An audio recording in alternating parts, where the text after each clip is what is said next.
सीता जल्दी उठ, आटा गूंथ ले, सूरज चढ़ने से पहले चूल्हा जलाना है। हाँ अम्मा, अभी करती हूँ। अम्मा आज मैं लकड़ियाँ ले आती हूँ। हाँ हाँ तू जल्दी ले आ, ढाबे पर कुछ देर बाद ग्राहक भी आते ही होंगे। अब तीनों अपने अपने काम पर लग जाती हैं।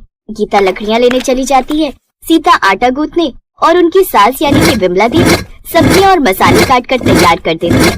फिर कुछ देर बाद वो चूल्हा जलाती। जहाँ एक चूल्हे पर सीता सब्जी बनाती है तो वहीं दूसरे चूल्हे पर गीता तवे पर गरम गरम रोटियां सेकती है।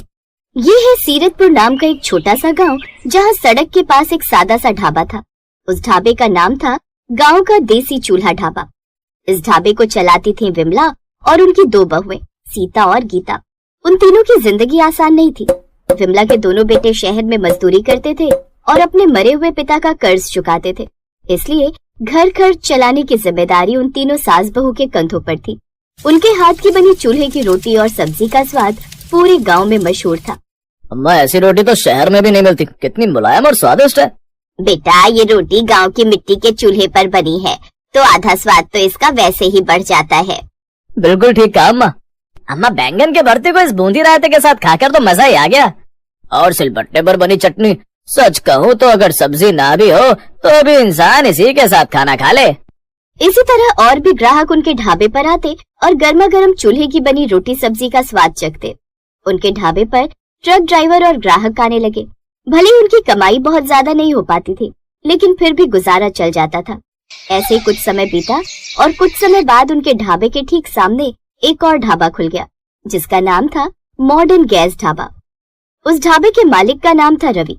उसके ढाबे पर चमचमाती kitchen, gas cylinder, mixer grinder जैसे कई और भी मॉडर्न मशीनें थीं।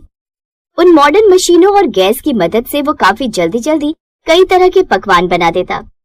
अब देखना ये पुराना चूल्हा ढाबा मेरे इस गैस ढाबे के आगे कितनी जल्दी बंद हो जाता है। गीता अपनी सास से उस ढाबे के बारे में बात करती है। अम्मा सुना है उस सामने वाले ढाबे में सब कुछ मॉडर्न है और वहाँ ये चूल्हा तो है ही नहीं बल्कि गैस सिलेंडर पर खाना बनता है। अरे वो मुआ कितनी भी कोशिश कर ले, लेकिन अपने ढाबे के आगे उसके ढाबे की तो कोई पूछ ही नहीं है। ना ना अम्मा, इस भरम में ना रहना। हमने सुना है ये गैस सिलेंडर ना बड़े काम की चीज है। जितनी देर हम इस मिट्टी वाले चूल्हे में लकड़ियां जलाने की कोशिश करते हैं ना, उतनी देर में तो उसमें खाना भी पक जाता है। हाँ लेकिन वो गैस सिलेंडर आता भी तो कितना महंगा है। इससे अच्छा तो अपना चूल्हा ही सही है, जहाँ कम से कम पैसे तो नहीं लगते। अब दोनों बहुएं एक दूसरे की शक्ल देखने लगती हैं, क्योंकि कहीं न कहीं उनके मन में डर था कि अब गैस सिलेंडर वाले ढाबे के आगे उनके ढाबे का क्या होगा। फिर एक रोज, अम्मा आज तो सुबह से दिन हो गया लेकिन अभी तक कोई ग्राहक नहीं आया। हाँ वही मैं सोचूं आज ग्राहक कहाँ रह गए। तभी सीता लकड़ियां लेकर आई। अम्मा ग्राहक आएंगे कैसे? सभी ग्राहक तो सामने वाले ढाबे पर जा रहे हैं। क्या सामने वाले ढाबे पर? हाँ मैंने खुद कई ग्राहकों को अभी वहाँ जाते देखा है। तभी उनका एक ग्राहक जिसका नाम राजू था वो भी उस ओर जा रहा था। अरे ओ राजू बेटा, उधर कहाँ जा रहा है? इधर आ, बता क्या लगा दूं? गर्मा गर्म रोटी के साथ कौन सी सब्जी खाएगा? अरे नहीं अम्मा रहने दे, तेरे यहाँ तो चूल्हे पर थोड़ी देर लगे, लेकिन उस रवि के गैस वाले ढाबे पर तो सब जल्दी जल्दी बन जाता है, इतना नहीं करना पड़ता। ऐसा कहकर वो भी रवि के ढाबे की ओर चला गया। सामने खड़ा रवि ये सब देखकर मुस्कुरा रहा था। देखा अम्मा, अब वो दिन दूर नहीं जब जल्दी तुम्हारा ढाबा बंद हो जाएगा। आग लगे तेरी इस जुबान को। तेरी माँ ने तुझे करेला खाकर पैदा किया था क्या जो इतना कड़वा कड़वा बोलता है? अब मैं तो सच बोलता हूँ अम्मा जी, लोगों को तो कड़वी अपने आप लग जाती है। उसकी बातें सुनकर अब वो तीनों उदास हो गई। उस रोज वो सारा दिन ग्राहक के इंतजार में बैठी रही, लेकिन सारे दिन में बस एक दो ग्राहक ही उनके ढाबे पर आए। शाम को काफी सारा खाना बच गया, जिसे गर्म करके उन सास बहू ने खाया। ऐसे ही अगले दिन भी हुआ, जिससे परेशान होकर सीता बोली, अम्मा अब तो कोई हमारे पास आता ही नहीं। हाँ अम्मा, अब हमारा क्या होगा? घबराओ मत बहुओं, मेहनत कभी बेकार नहीं जाती। कभी न कभी तो हमारे ग्राहक जरूर लौटेंगे। मैं भी तो देखूं आखिर ये मॉडर्न गैस चूल्हा कब तक हमारे इस मिट्टी के चूल्हे के आगे टिक पाता है। ऐसा कहकर विमला देवी ने अपनी बहुओं को दिलासा दिया, लेकिन सच तो ये था कि कहीं न कहीं वो खुद इस बात से डर रही थी कि न जाने कब उसे अपना ढाबा बंद करना पड़ जाए। अब उनके ढाबे की कमाई बहुत कम हो गई। कभी कभी तो पूरा दिन एक भी ग्राहक नहीं आता। अम्मा क्या हमें ढाबा बंद कर देना चाहिए? नहीं बहू, ये चूल्हा हमारी पहचान है, इसे इतनी जल्दी हम बुझने नहीं देंगे। एक हम है जो सारा दिन ढाबे पर बैठकर मक्खियां मारते रहते हैं, और एक वो रवि है, उसका ढाबा दिन दुनी रात चौगुनी तरक्की कर रहा है। रवि के ढाबे पर अब हमेशा भीड़ ही रहती और इसी बात का घमंड उसमें आ गया था।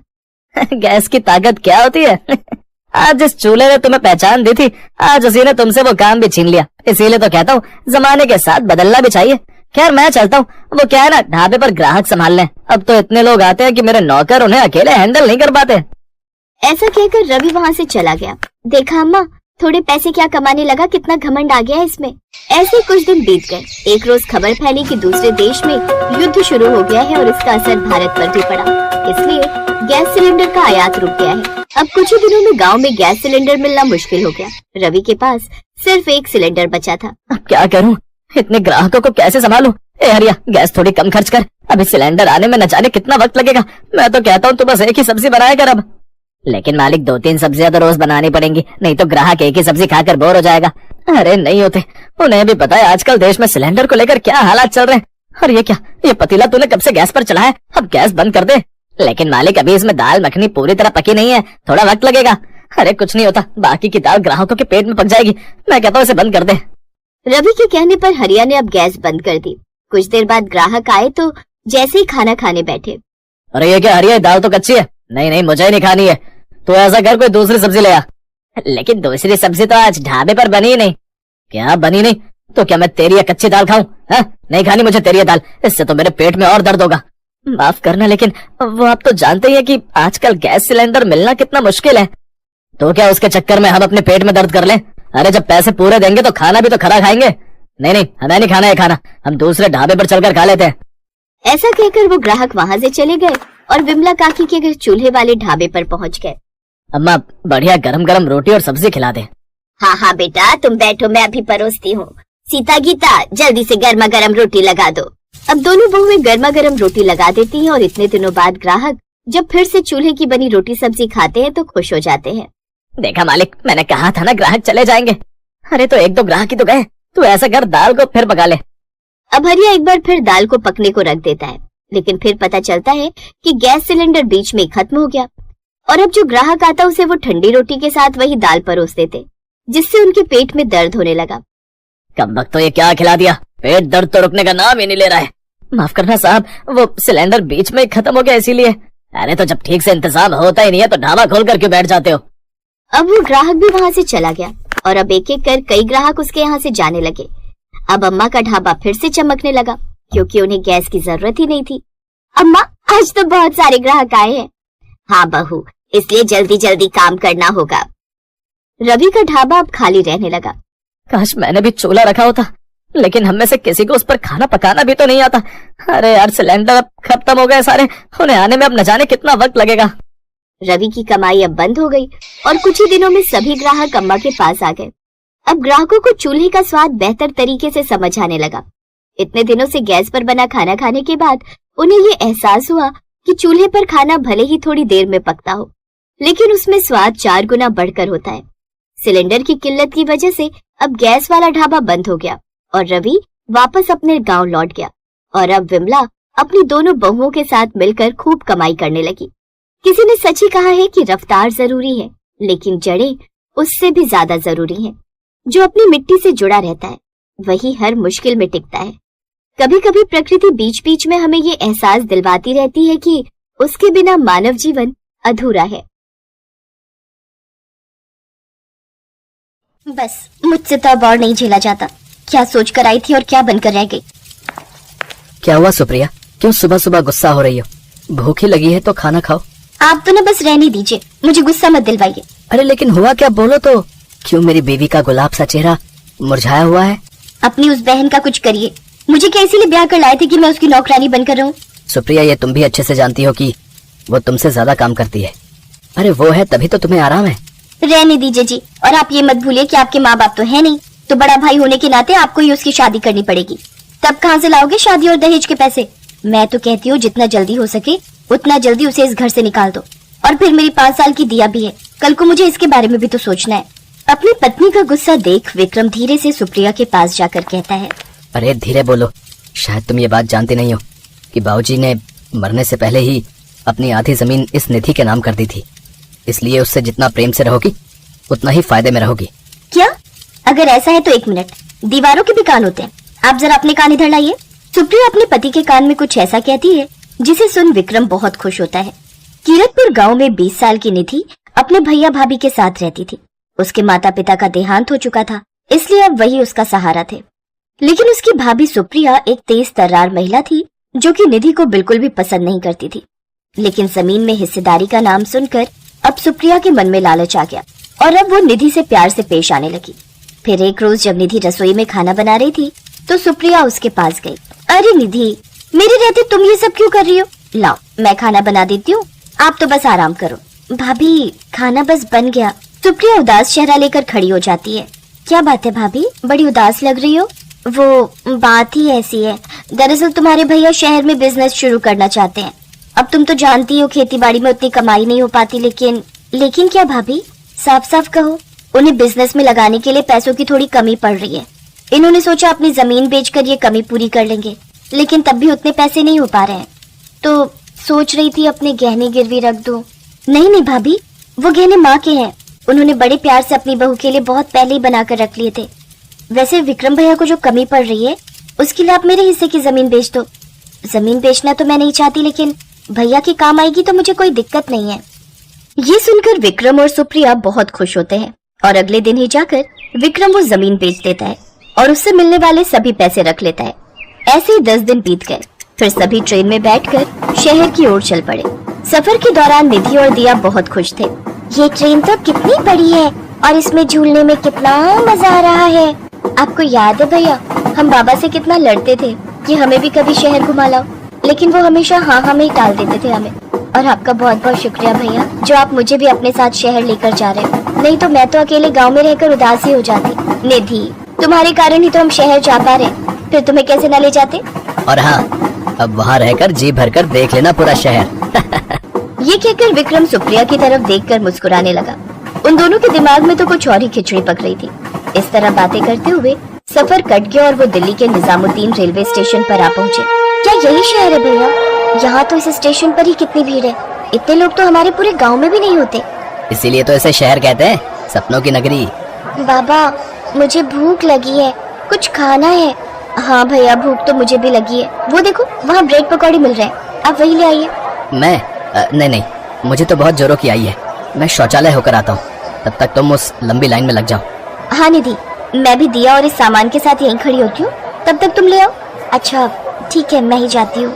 निधि ब्रेड पकौड़े लेने चली जाती है और इधर विक्रम और सुप्रिया दिया के साथ दूसरी ट्रेन में चढ़ जाते हैं। दरअसल निधि के भाई भाभी उसे छोड़कर जाने की फिराक में थे, क्योंकि पैसे मिलने के बाद अब निधि उन्हें बोझ लगने लगी थी। वहीं दूसरी तरफ इस बात से अनजान निधि लंबी लाइन में लगने के बाद सबके लिए ब्रेड पकौड़े पैक करवा कर लाई, लेकिन लौटने पर उसने अपने भैया भाभी को वहाँ नहीं पाया। कमाल है, भाभी यहीं तो खड़ी थी दिया के साथ। ओह अच्छा, हो सकता है वो भी शौचालय गई हो। कुछ देर यहीं इंतजार करती हूँ। निधि उसी प्लेटफॉर्म पर बैठी रही, लेकिन काफी देर बाद भी वहाँ कोई नहीं आया। आने दो, आज भैया को आते ही अच्छे से डांट लगाऊंगी। बेचारी निधि, जिसने माँ बाप के जाने के बाद अपने भैया भाभी को ही माता पिता माना था, आज वही उसको अनजान शहर में अकेला छोड़कर चले गए। सुबह से रात होने को आ गई, तभी एक स्टेशन मास्टर उसके पास आया। बेटी, सुबह से देख रहा हूँ तुम यहाँ अकेली बैठी हो, यहाँ किसी को लेने आई हो क्या? नहीं स्टेशन मास्टर जी, मैं तो अपने भैया भाभी के साथ गांव से शहर आई थी, लेकिन उन्होंने मुझे ब्रेड पकौड़े लाने के लिए भेजा और जब मैं लौटी तो यहाँ कोई था ही नहीं। सुबह से शाम हो गई उनका इंतजार करते करते। बेटी, कई साल बिता दिए मैंने इस स्टेशन पर और मैंने कई घटनाएं होते हुए देखी है, और अगर कोई तुम्हें भूल कर गया होता या तुम उनसे बिछड़ी हुई होती तो वो अब तक वापस आकर तुम्हें यहाँ से ले जाते। ये सुनकर निधि की आंखों में आंसू आ गए। वो तो ये मानने को तैयार ही नहीं थी कि असल में उसका सगा भाई उसके साथ ऐसा कर सकता है। जहाँ तक मैं समझ पा रहा हूँ वो दोनों जानबूझकर तुम्हें यहाँ छोड़कर गए हैं। नहीं विक्रम भैया, सुप्रिया भाभी, आखिर क्यों तुमने मेरे साथ ऐसा किया? ऐसे 3 दिन बीत गए। निधि भूखी प्यासी दिन रात उसी स्टेशन पर बैठकर अपने भाई के आने की राह देखती। तीसरे दिन रामदीन उसके लिए भेलपूरी लेकर आया। बेटी, आज अगर मेरी बेटी जिंदा होती तो वो शायद तुम्हारी उम्र की ही होती और मैं उससे यूं भूखा नहीं देख पाता।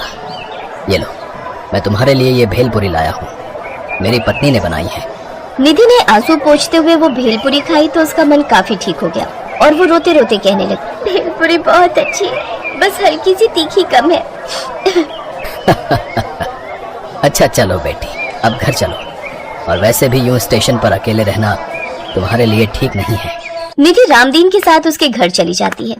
रामदीन की पत्नी सरोज ने उसे देखा तो वो खुद को रोक नहीं पाई और निधि को अपनी बेटी की तरह सीने से लगा लिया। बहुत प्यारी है, अब से ये हमारे साथ ही रहेगी। निधि को उनके साथ बड़ा अपनापन लगा। अब निधि वहाँ रहकर घर के सारे कामकाज करती। वहाँ रहकर उसने सरोज से अच्छी भेलपुरी बनाना भी सीख लिया। एक रोज, मैं आप लोगों पर बोझ नहीं बनना चाहती, इसलिए मैं भी कुछ काम करना चाहती हूँ। मास्टर जी मुझे काम दे दीजिए। बेटी, स्टेशन पर ही मेरी एक छोटी सी दुकान है, तुम उसमें खुद का काम शुरू करो और जो चाहो बना कर बेचो। निधि स्वादिष्ट भेलपुरी बनाने लगी थी, इसलिए उसने रेलवे स्टेशन पर भेलपुरी की दुकान लगानी शुरू कर दी। आइए आइए, चटपटी खट्टी मीठी भेलपुरी खाइए, सिर्फ 30 रुपए प्लेट। रेलवे स्टेशन पर कुछ अलग सुनकर सब ग्राहक उस ओर खींचे चले आए और निधि की भेलपुरी चुटकियों में बिकने लगी। पहले ही दिन उसने 2000 की कमाई कर ली और अब वो दिन पर दिन तरक्की करती रही। एक रोज, तुम्हारी दुकान तो बहुत ही अच्छी चल रही है बेटी, अगर ऐसे ही चलता रहा तो कुछ ही दिनों में तुम एक बहुत बड़ी व्यापारी बन जाओगी। ये सब आपकी वजह से ही हुआ है पापा। पापा शब्द सुनते ही रामदीन की आंखों में आंसू आ गए। कई महीनों बाद निधि की उसी स्टेशन पर 5 दुकानें हो गई। वो रेलवे स्टेशन पर भेलपुरी वाली के नाम से सोशल मीडिया पर फेमस हो गई, जो कि महीनों के लाखों कमाने लगी। ये खबर मिलते ही सुप्रिया और विक्रम, जो अपना 80% पैसा उड़ा चुके थे, वो भागते हुए निधि के पास आए। हमें माफ करना निधि, वो उस दिन हम तुम्हें भूलकर आगे चले गए थे। हम बहुत खुश हैं कि तूने इतनी तरक्की कर ली। लेकिन निधि ने दुकान पर काम करने वाले अपने कर्मचारियों से कहकर उन्हें वहाँ से बाहर कर दिया। साथ ही दोबारा नजर आने पर उन्हें जेल में बंद करवाने की धमकी भी दी। अब निधि दिल्ली में रामदीन के घर उनके साथ खुशी खुशी रहने लगी।